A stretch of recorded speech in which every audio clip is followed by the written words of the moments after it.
Alright, what is up, you guys? First, I did my top 10 best WWE DVDs of all time. Now I'm doing the top 10 worst. So, two honorable mentions here.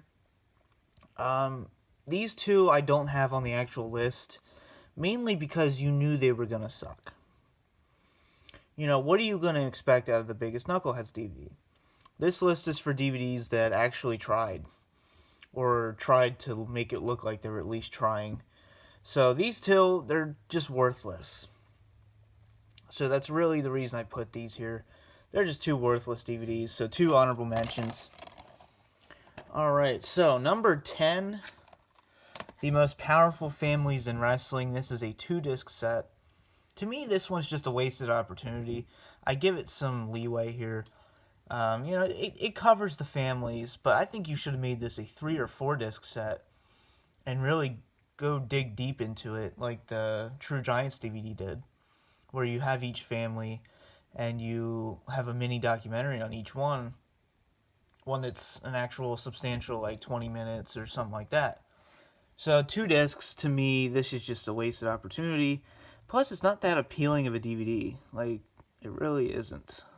I mean, packaging we're not taking into consideration here, but I don't know. It just doesn't say the most powerful families in wrestling to me, you know? Alright. Next up, The Self-Destruction of the Ultimate Warrior. This one, to me, is literally a waste of a DVD release. Like, this could have been a good release in the place of this, but instead they released this. If you're going to bury a wrestler, just don't release a DVD when you could have had a much better DVD in its place instead of just burying the wrestler and putting it on DVD. And, obviously they put out 2 Ultimate Warrior sets after this, but this is just, it's worthless. Why make this? If you're so bitter and angry, you can't just keep it to yourself. So this one, to me, just complete waste of a disc, and just a waste of time.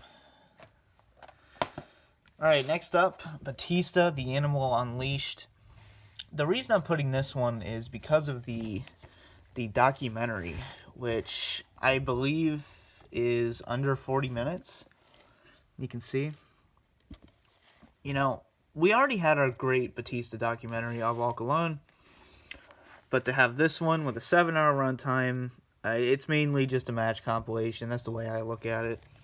But when you advertise a documentary, make it a feature-length documentary, or just don't make it at all. That's as simple as that. It was just very shorted, and I feel bad for anyone that actually paid the sale price for this. Next up, the history of the World Heavyweight Championship. This one I'm putting here because it literally changes history. You can see it has 1905 to 2009. So obviously they know the history of it, but they're trying to change the history. They didn't get into where the title went when it comes to Japanese wrestlers. And they just really changed history and tried to make it more of a WWE title than any other promotion.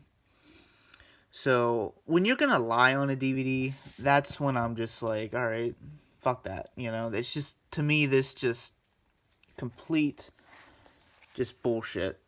I mean, it looks nice, has some decent matches on it, but, if you're going to lie and change history, just don't even bother.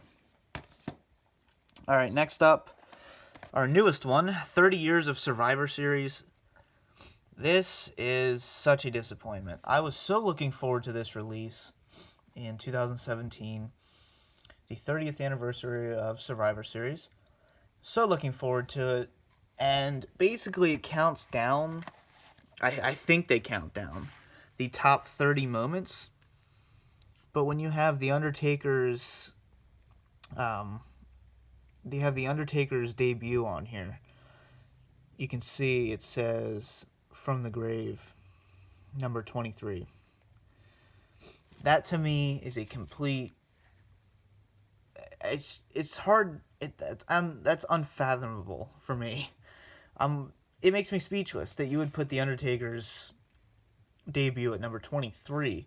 I would honestly put it at number 1. Or 2. Probably 2 because of the Montreal Screwjob.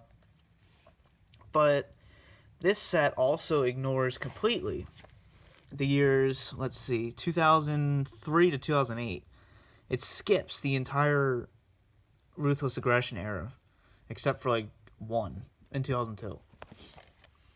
So I don't know why you decide not to include anything from the Ruthless Aggression era when it comes to matches and everything. I just thought this was a humongous disappointment. And the actual countdown has no narration, no interviews. It's literally just a compilation of moments. And that to me is just... It was boring. You need... for example, they released the Secret to Sensation NXT DVD where they counted down the 25 best NXT wrestlers. And they had great interviews, narration and everything. That's all you need. This was just so lazy. Unbelievable. Alright, number 5 is one I don't have. The Videos Ramped Up DVD. I have never gotten around to getting that one. It is really rare. And I've seen it on eBay, and I honestly just don't feel like paying for it. It's just a compilation of the music videos and the Titatron videos. That's all you need to know. And the Sounds of WWE. That's another honorable mention. I don't have that one either. But next up, we have Allied Powers, the World's Greatest Tag Teams, at number 4. This one, to me, was such a wasted opportunity as well. And this one's just kind of a mess. If you're going to do the World's Greatest Tag Teams, you got to blow that shit up. You really do. You can see in here that it talks about all the tag teams, but it doesn't go in depth. It has a tag team and then a match with them. Tag team and then a match. They're all out of order. The first one's from 85. And then it has one from 83 down there. It has one from 2000. Let's see here. 2001 right there. And then 1972 down there. 2006 over here. 2008. 1987 below it. It's just... They should have done just a complete history of tag teams. Why not? Why not go all the way back and go in order? Show how tag teams have evolved. So this one, to me, again, was just a wasted opportunity. And it's just not an entertaining set. Just do mini docs, like I said before. Like the Most Powerful Families should have. Just do mini documentaries, that's all. Alright, number 3. I hate this DVD. The OMG Volume 2, the top 50 incidents in WCW history. This makes WCW look like a complete joke. It really does. And that is just complete bullshit. And it literally, you can see the countdown. It's mostly moments where, David Arquette winning the title, or RoboCop showing up with Sting. It barely has any of the moments that actually mattered. It's just, I don't know. And number 2 being the surprise purchase. I understand why you put that on there, but that's kind of burying it. Don't even include that. If we're going to celebrate the promotion, celebrate the promotion. Don't be like, haha, number 2 greatest moment in WCW history was when they went out of business and got bought out. That to me is this is just one giant burial. And it just shows that they don't, still to this day, take WCW very seriously. So, it's a bad countdown. It's mostly just the goofy moments from its late 90s, early 2000s. Alright, number 2 and number 1. They were hard to choose, but me personally, if this is my list. Number 2, John Morrison, Rockstar. This is really hard to get through. 3-hour runtime, 1 disc set, and I think you do get an insert here, yep. It's not a documentary about his life, which would be nice. It's just different workout sessions and showing him surfing and some repeat matches. You know, there's matches with the same people on here. There's, like, why was this made? Why?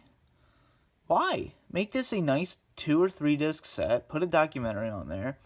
You know, I'm not saying John Morrison doesn't deserve a DVD. I personally think they should just wait. You know, I assume he'll be back in WWE one day, right? So why not just wait till his career's over? Give a little documentary. And he wasn't that popular of a superstar, honestly. So it was very unnecessary, and you can see that it's unnecessary with the matches on here. They weren't very good matches.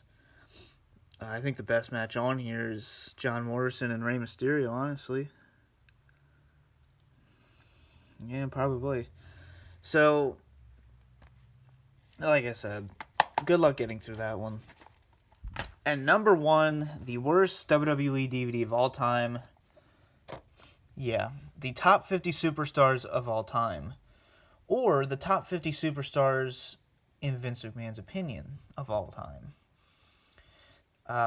As you can see, no Macho Man, no Hulk Hogan on the cover. I'm not saying Ultimate Warrior deserves to be on the list, but he was popular enough, so I think he deserves some credit. You know, he may have not had the best in-ring ability, but he really, he was the main event of WrestleMania 6. And he was insanely popular in the early 90s. So, I think he should at least be on the list. But, you know, if you were not good with the company at the time this DVD was made, you weren't getting on the DVD. That's basically what it is. Macho Man, nowhere to be seen. And Hulk Hogan being in the 20s, that's ridiculous. And, you know, Shawn Michaels being number 1, I personally disagree. You might agree with that one. But to me, it's just such a flawed list. It's ridiculous. This is a DVD that honestly just shouldn't have been made. If you're not going to look at it statistically and unbiased, don't make this thing. Seriously. So, no insert either. Has the little place for it, but this was right when they were stopping doing them. So, it's a nice DVD, looks-wise, but that's all it has going for it. This is a list that, to me, is just unbelievably flawed, and it's very clear who's in good standing with the World Wrestling Entertainment. So, that's about it. Let me know down below what your list is. Definitely do that. And for now, this has been DVD Freak. Peace out.